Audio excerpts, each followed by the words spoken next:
والصلاة والسلام على من لا نبي بعده أما بعد.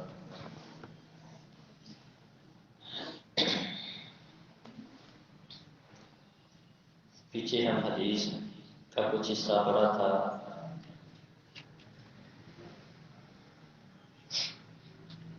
کہ نبی مکرم صلی اللہ علیہ وسلم ایک سفر میں تھے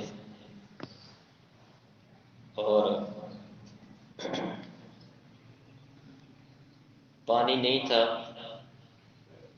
تو ایک صحابی کے اوپر غسل فرض تھا، تو نبی مکرم صلی اللہ علیہ وسلم نے اسے تیمم کرنے کا حکم فرمایا تھا، جس سے امام بخاری رحمہ اللہ نے استنباط کیا ہے کہ تیمم وضو کی جگہ پر بھی ہو سکتا ہے اور غسل کی جگہ پر بھی ہو سکتا ہے، اور دونوں کا طریقہ کار ایک ہی ہے۔ پھر اسی حدیث میں ہے کہ اس سفر میں آپ کی نماز بھی لیٹ ہو گئی تھی فجر کی، تو آپ نے نماز پڑھی، صبح سورج نکلنے کے بعد جماعت کے ساتھ نماز کو پڑھا۔ اس کے بعد نبی مکرم صلی اللہ علیہ وسلم چل پڑے، سفر شروع کر دیا، تو لوگوں نے آپ کے پاس آ کر اس بات کا اظہار کیا کہ پیاس بہت لگی ہوئی ہے اور پانی نہیں ہے۔ نبی صلی اللہ علیہ وسلم نے پڑاؤ کیا تو اپنے دو صحابہ کو بلایا، ان میں سے ایک علی رضی اللہ عنہ تھے اور ایک اور صحابی تھے، اور انہیں کہا کہ جاؤ پانی تلاش کر کے لاؤ۔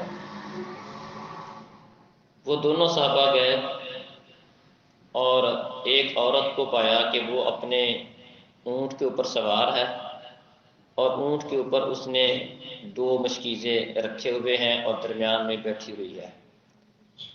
تو ان دونوں نے اس سے پوچھا کہ پانی کہاں ہے؟ تو بتایا اس عورت نے کہ میں کل اس ٹائم پانی پر تھی، مطلب یہاں پر سے پانی 24 گھنٹوں کی مسافت پر ہے، تو مطلب پانی یہاں پر سے کافی دور ہے۔ تو دونوں صحابہ اسے کہنے لگے کہ چلو ہمارے ساتھ چلو۔ تو اس نے کہا کہاں چلو؟ کہا نبی مکرم صلی اللہ علیہ وسلم کی طرف چلو۔ اس نے کہا وہ جس کو صابی کہا جاتا ہے، صابی کا معنی یہ ہے کہ جو ایک دین کو، اپنے دین کو چھوڑ کر اس نے کوئی نیا دین اختیار کر لیا ہو۔ تو چونکہ وہ لوگ نبی مکرم صلی اللہ علیہ وسلم کو اس الفاظ کے ساتھ مخاطب کرتے تھے، آپ کو صحابی کہتے تھے کہ اس نے نیا دین ایجاد کر لیا کوئی، تو دونوں صحابہ کہنے لگے کہ وہی جس کو تو مراد لے رہی ہے۔ مطلب یہ نہیں کہا کہ واقعتاً وہ صحابی ہیں، بلکہ اس کی بات کے حساب سے یہ بات کہی کہ جو تو سمجھ رہی ہے نا کہ جس بندے کی طرف ہم تجھے کہہ رہے ہیں، رسول اللہ صلی اللہ علیہ وسلم کی طرف بلا رہے ہیں، اور جس کو تو مراد لے رہی ہے تیرے ذہن میں جو ہے وہ وہی ہیں، چلو۔ تو وہ دونوں اسے لے کر نبی کریم صلی اللہ علیہ وسلم کے پاس آئے اور آ کر وہ ساری بات بیان کی کہ اس سے ہم نے یہ بات کی ہے، اور اس نے کہا کہ پانی یہاں سے 24 گھنٹے کی مسافت پر ہے۔ نبی صلی اللہ علیہ وسلم نے فرمایا کہ اس کے اونٹ سے نیچے اتارو۔ آپ نے برتن منگوایا اور مشکیزوں کے منہ کو باندھ دیا اوپر والے کو، اور مشکیزے کا جو نیچے والا حصہ تھا اس کو کھول دیا۔ مشکیزے کے دو سوراخ ہوتے ہیں، ایک اوپر والا سوراخ ہوتا ہے جس میں سے پانی ڈالتے ہیں، اور ایک نیچے اس کے ایک سوراخ ہوتا ہے جس کو عام طور پر ازالی بولتے ہیں۔ تو اس کی ازالی کو کھول دیا تاکہ وہ پانی آسانی سے سارا نکل آئے۔ لوگوں کے اندر اس بات کی آواز لگائی گئی کہ آؤ بھائی پانی پی لو اور اپنے جانوروں کو بھی پلا دو۔ تو جس نے جتنا دل کیا اس نے پانی پیا بھی اور اپنے جانوروں کو بھی پانی پلا لیا۔ تو پھر آخر میں آپ نے اس بندے کو جو جنبی تھا اس کو پانی کا ایک برتن دیا، فرمایا کہ جاؤ اور اس کو اپنے اوپر انڈیل لو۔ اور وہ عورت کھڑی یہ سارا منظر دیکھ رہی تھی کہ اس کے پانی کے ساتھ کیا ہو رہا ہے، اور صحابی کہتے ہیں کہ اللہ کی قسم اس کا سارا پانی جو بھی اس کے مشکیزے میں تھا وہ نکال لیا گیا تھا، لیکن اس کے باوجود پتہ یہی چل رہا تھا جتنا مشکیزے میں پانی تھا اس کے برتن میں نکال دیا گیا تھا، لیکن اس کے باوجود مشکیزے بھرے ہوئے تھے، مطلب جتنا مشکیزے میں پانی ہوتا ہے وہ سارا خالی کر لیا گیا، اس کے باوجود مشکیزے خالی نہیں ہوئے، وہ زبردست طریقے سے بھرے ہی رہے۔ تو اسی طرح جس طرح شروع میں پانی اس کا منہ کھلا تھا، جس طرح اس وقت تھے، اتنا پانی نکالنے کے باوجود وہ نبی کرم صلی اللہ علیہ وسلم کے اس معجزے کی وجہ سے اور برکت کی وجہ سے وہ پانی اسی طرح رہا۔ پھر نبی صلی اللہ علیہ وسلم نے فرمایا کہ اس کے لیے کھانے پینے کی چیزیں جمع کرو۔ تو کسی کے پاس عجبہ کھجور تھی، کسی کے پاس کوئی ہلکی قسم کی کھجور تھی، وہ لے آیا، کوئی ستو لے آیا، یا تک کہ انہوں نے اس کے لیے کھانے پینے کی کچھ چیزیں جمع کر دی۔ تو پھر اس کو ایک کپڑے میں رکھا، اس عورت کو اس کے اونٹ کے اوپر سوار کیا اور کپڑا اس کے سامنے رکھ دیا، اس کے آگے رکھ دیا، اور اس سے فرمایا کہ کیا تو سمجھتی ہے کہ ہم نے تیرے پانی میں سے کچھ کم کیا ہے؟ تیرا پانی تو اتنا ہی ہے جتنا پہلے تھا، وہ اسی طرح مشکیزیں بھرے ہوئے ہیں، لیکن یہ چیز ہم تجھے کھانے پینے کی چیزیں بھی آپ نے اس کو دی۔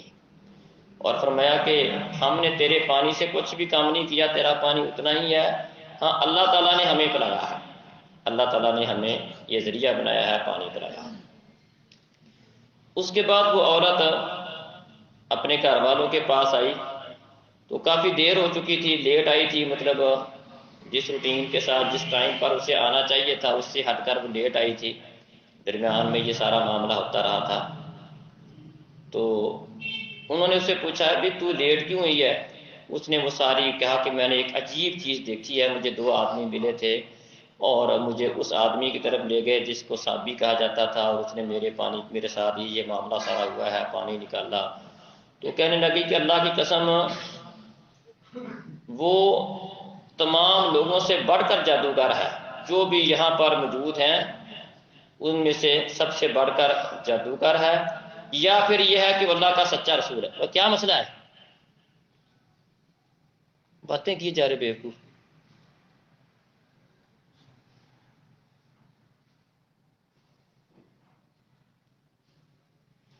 تو کہنے لگی کہ وہ یا تو اللہ تعالیٰ کا سچا رسول ہے یا پھر وہ سب سے بڑا جادوگر ہے۔ تو مسلمان اس کے بعد اس کے مشرکین کے جو ارد گرد کے علاقے تھے وہاں پر حملہ کرتے رہے، لیکن جس آبادی میں جس بستی میں وہ رہتی تھی وہاں پر مسلمانوں نے حملہ نہیں کیا۔ تو ایک دن اس نے اپنی قوم سے کہا کہ یہ میں جو دیکھ رہی ہوں نا کہ مسلمان ادھر ادھر حملہ کر رہے ہیں اور ہمیں کچھ نہیں کہہ رہے، ایسا نہیں ہے کہ انہیں پتہ نہیں ہمارا، یہ جان بوجھ کے ایسا کر رہے ہیں، جان بوجھ کر ہمیں نظر انداز کر رہے ہیں، تو کیا تمہارے لیے اسلام کے اندر کوئی رغبت ہے؟ تو انہوں نے اس کی بات مان لی اور سارے کے سارے وہ مسلمان ہو گئے، اس کی آبادی کے لوگ بھی۔ تو اس حدیث سے کئی ایک باتیں سمجھ آتی ہیں۔ ایک بات تو یہی بات جس مقصد کے لیے امام بخاری لے کر آئے ہیں کہ جب تک پانی نہ ملے اتنی دیر تک تیمم کے ساتھ گزارا چل سکتا ہے، اور تیمم جو ہے وہ غسل کی جگہ پر بھی کفایت کرتا ہے، لیکن جب پانی مل جائے اس وقت پانی کو استعمال کرنا ضروری ہے۔ اور اس حدیث سے اس بات کا بھی پتہ چلا کہ پانی اگر کم ہے، پینے کی بھی ضرورت ہے، تو پینے کو غسل کے اوپر ترجیح دی جائے گی۔ پہلے آپ نے پینے والا معاملہ اس کو حل کیا، جب پانی پینے کے بعد آپ نے فرمایا کہ اب اس کو بلاؤ اور اس کو کہا کہ یہ پانی استعمال کر لو۔ اس حدیث سے علماء یہ مسئلہ بھی نکالتے ہیں کہ جو عام طور پر غسل کا طریقہ کار بیان ہوتا ہے کہ اس طرح ترتیب بیان ہوئی ہے کہ پہلے وضو کیا جائے، اور سارا جو طریقہ کار بیان ہوا ہے حدیث کے اندر، اما عائشہ رضی اللہ عنہا کی حدیث ہے، غسل کا طریقہ کار بیان ہوا ہے، وہ مسنون ہے، ضروری نہیں ہے، فرض نہیں ہے۔ اگر کوئی آدمی غسل کی نیت سے، طہارت کی نیت سے اپنے اوپر پانی ڈال دیتا ہے، بالخصوص پانی میں اگر قلت ہے، تو اس کا غسل بھی ہو جائے گا، کیونکہ اس حدیث میں لفظ ہے، آپ نے فرمایا اذهب فافرغه عليك، جا اور یہ پانی اوپر اپنے اوپر ڈیگ لے۔ تو یہاں سے استدلال کرتے ہیں کہ اگر تو وہ والا طریقہ کار جو حدیث میں آتا ہے کہ پہلے نماز کی طرح کا جو وضو ہے وہ والا وضو کرنا ہے، خلال کرنا ہے، سر کے اوپر 3 چلو ڈالنے ہیں، پھر پورے جسم کے اوپر پانی ڈالنا ہے. اگر یہ طریقہ کار ہی ضروری ہوتا تو آپ یہاں پر اس کو اسی کی رہنمائی کرتے، تو یہ لفظ استعمال نہ کرتے کہ اس کو صرف اپنے اوپر بہا لے، تو یہ آپ اس کو نہ فرماتے. تو اس سے یہ استدلال کرتے ہیں علماء کہ غسل کا جو طریقہ کار بیان ہوا ہے اس طریقے کے ساتھ غسل کرنا افضل ہے، فرض نہیں ہے. اگر کوئی آدمی طہارت کی نیت سے صرف اور صرف اپنے اوپر پانی ڈال دے تو اس کا بھی غسل ہو جائے گا. اس سے ایک اور بڑا اہم مسئلہ جو سمجھ آتا ہے وہ یہ ہے کہ مشرک اور غیر مسلم کا برتن اس کو استعمال کیا جا سکتا ہے، وہ پلید نہیں ہوتا. عام طور پر یہ مسئلہ بنتا ہے کہ یہ سمجھا جاتا ہے کہ مشرک کافر اگر وہ اس کا برتن ہے، یا یہودی ہے، عیسائی ہے، ہندو ہے، کسی برتن کو اس کا ہاتھ لگ جائے تو وہ برتن پلید ہو جاتا ہے. اس مسئلے کو ذرا دھیان سے سمجھ لیں. بلکہ بعض لوگ تو یہ سمجھتے ہیں کہ مشرک اور کافر اس کا جسم بھی پلید ہے. اللہ قرآن میں کہتے ہیں انما المشرکون نجس، کہ مشرک پلید ہوتا ہے. تو بعض لوگ اس سے یہ سمجھتے ہیں کہ مشرک پلید ہونے کا مطلب یہ ہے کہ اس کا جسم پلید ہے. اگر آپ کا ہاتھ کسی ہندو کے جسم پہ لگ جائے، ہاتھ کے ساتھ ہاتھ ٹچ کر دے تو آپ کا ہاتھ پلید ہو جائے گا. ایسا نہیں ہے. مشرک، کافر، ہندو ظاہری طور پر پلید نہیں ہے، نہ ہی ان کے برتن اور ان کے استعمال کی چیزیں ظاہری طور پر پلید ہیں. اگر ان کے اوپر کوئی گندگی نہیں لگی ہوئی تو وہ پلید نہیں ہے، نجس نہیں ہے. مشرک کی نجاست معنوی ہے، وہاں سے مراد عقیدے کی نجاست ہے، ظاہری طور پر نجس ہونا مراد نہیں ہے. اس کی دلیل کیا ہے؟ دو طرح کی حدیثیں ہیں، اس کو ذہن میں رکھیں. ایک حدیث میں آتا ہے صحیح بخاری وغیرہ کی، وہ بھی حدیث ہے، حدیث صحیح ہے. نبی کرم صلی اللہ علیہ وسلم نے اہل کتاب کے برتنوں کو استعمال کرنے سے منع کیا. فرمایا اہل کتاب کے برتن استعمال نہیں کرو، لیکن اگر تمہیں اور کوئی برتن نہ ملے تو ان کو دھو کر آپ استعمال کر سکتے ہو. ایک حدیث یہ ہے. اور دوسری احادیث وہ ہے جن میں اس بات کی دلیل موجود ہے کہ اہل کتاب کے حتیٰ کہ مشرکوں کے برتن کو بھی استعمال کیا گیا ہے. جس طرح کہ یہ حدیث ہے، یہاں پر جس عورت کے مشکیزے کے ساتھ وضو کیا گیا ہے، جس کو پیا گیا ہے، جس کا پانی، وہ کیا تھی؟ ایک مشرکہ عورت تھی، اہل کتاب میں سے بھی نہیں تھی. ایک مشرکہ عورت کے مشکیزے کو استعمال کیا گیا ہے، اس کا پانی بھی پیا گیا ہے. اسی طرح نبی کرم صلی اللہ علیہ وسلم نے خود ایک عورت جو ہے اہل کتاب کی، ایک یہودی عورت تھی، اس نے آپ کی دعوت کی تھی جس کے اندر کھانے میں اس نے زہر شامل کیا تھا. آپ نے وہ کھانا بھی کھایا تھا. ظاہری بات اس نے اپنے برتنوں میں پکایا تھا، اپنے برتنوں کے اندر ہی پیش کیا تھا. یہ نہیں تھا کہ اس نے یہ پکایا مطلب آپ کو ویسے دیا تھا، پکا کر آپ کی دعوت کی تھی. ظاہری بات پکایا تو اپنے برتنوں میں پکایا تھا، دیا بھی اپنے برتنوں میں ہی ہے. اور اسی طرح یہ بھی دیکھیں حدیث کے اندر آتا ہے، قرآن میں آتا ہے، اللہ تعالیٰ نے اہل کتاب کی عورتوں سے نکاح کرنے کی اجازت دی ہے. ظاہری بات اب اہل کتاب کی عورتوں سے نکاح کرے گا، عورت کو ہاتھ بھی لگے گا، وہ پکائے گی بھی، سالن پکا کے بھی دے گی، خدمت بھی کرے گی اپنے خاوند کی. ایسا تو نہیں ہے کہ اس کو شو پیس بنا کے رکھنا ہے. ظاہری بات ہے اس کو جسم بھی ٹچ کرے گا، وہ چیزیں بھی، برتن بھی دھوئے گی، چیزیں بھی، خدمت بھی کرے گی، سارا کچھ کرے گی. تو اگر تو اس کے برتن پلید ہے، اس کا ہاتھ لگنے سے جو ہے وہ معاملہ خراب ہو جائے گا، تو پھر وہ اس کے ساتھ گزارا کیسے ہو سکتا ہے؟ اس طرح اہل کتاب کا ذبیحہ، اس کو بھی حلال قرار دیا ہے. تو پھر اس حدیث کا کیا مطلب ہے؟ جب اہل کتاب کے برتن کو آپ نے خود استعمال کیا ہے، حتیٰ کہ مشرکہ عورت کے مشکیزے کو آپ نے استعمال کیا ہے، اور اہل کتاب کی عورتوں سے شادی کرنے کی اجازت دی ہے، اور ان کے ذبیحے تک کو حلال قرار دیا ہے، تو پھر اس حدیث کا مطلب کیا ہے کہ اہل کتاب کے برتنوں کو استعمال نہیں کرو. سمجھ یہ آتی ہے کہ چونکہ دین اسلام کے اندر اہل کتاب کے ساتھ، غیر مسلموں کے ساتھ دوستی، یاری، تعلقات کو بڑھانا اس سے منع کیا گیا ہے. ایک حد تک ان کے ساتھ تعلقات کا ہونا بس یہی ہے کہ ضرورت کی حد تک ان کے ساتھ تعلقات کو رکھا جائے. ان کے ساتھ یاریاں، دوستیاں، دعوتیں، اور ان کے گھروں میں جانا، بیٹھنا، ان کو گھروں میں بلانا، یہ چیز اچھی، اس کو تصور نہیں کیا گیا. فرمایا کہ ان کے ساتھ دوستیاں نہیں لگاؤ، دلی محبت ان کے ساتھ نہیں ہونی چاہیے. تو اس نفرت کو باقی رکھنے کے لیے فرمایا ان کے برتن استعمال نہیں کرو، تاکہ نفرت باقی رہے. ایسا نہیں ہے کہ برتن پلید ہے، برتن پلید نہیں ہے. اگر برتن پلید ہوتے تو آپ مشرکہ عورت، وہ تو اہل کتاب ہے، یہ مشرکہ عورت کے مشکیزے سے آپ نے پانی پیا ہے، صحابہ نے پیا ہے، وضو بھی کیا ہے، ٹھیک ہے، وہی اٹھا کے لائی تھی، وہی انہوں نے مشکیزہ تیار کیا تھا، پھر وہ جانور جس کو ذبح کیا تھا، جس کی وہ کھال کے ساتھ مشکیزہ بنا تھا، پتہ نہیں، ظاہری بات ہے وہ تو مشرک تھے، اس پہ اللہ کا نام لیا گیا نہیں لیا گیا، کس حساب سے تھا وہ، اس کی بھی تحقیق کوئی نہیں کی گئی، ٹھیک ہے نا، ان کا برتن استعمال کر لیا گیا۔